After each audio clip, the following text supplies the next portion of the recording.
Hello everyone, I hope you are doing well. On this video here I'm going to show you how to withdraw with the lowest gas fees or no gas fees at all from Binance to any other exchange platform that you want. Okay, so as you can see here, I've selected USDT and let's go to network, and the lowest is 0.8 USDT and the highest, of course, Ethereum always wins with gas fees, and it's $25 and the rest is $1. Okay, so what you can do is whatever cryptocurrency that you have, so in my case here I have USDT, for example, I can convert this USDT to a cryptocurrency that uses less gas fees. All right, and you can do the same to any other crypto that you want to withdraw from Binance. Just convert it to XLM. All right, so this is XLM.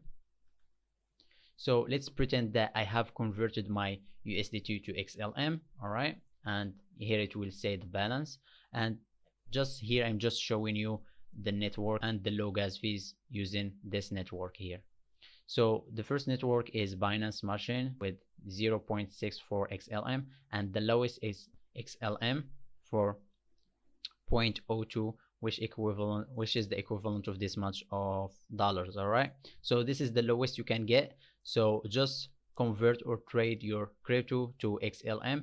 If you don't find it in the trading tab, like your own crypto to XLM, you can always do your own crypto to USDT and USDT to XLM. All right, now let's get to paying zero gas fees on Binance.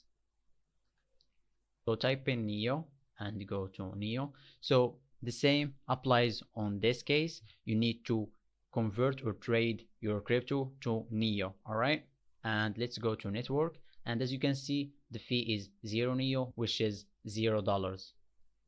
And now I'm going to tell you the catch is you cannot withdraw decimal. You can only withdraw proper unit and you can't add a decimal. Okay, what I mean is, let's see, here is an example here.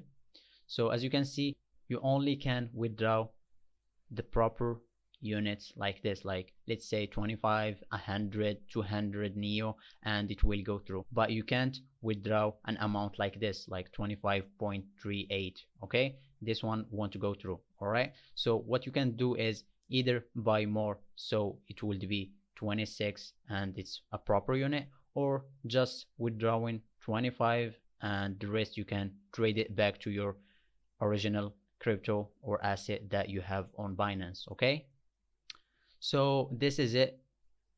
I hope you liked the video. Please don't forget to like and subscribe for more content like this, and thank you for watching.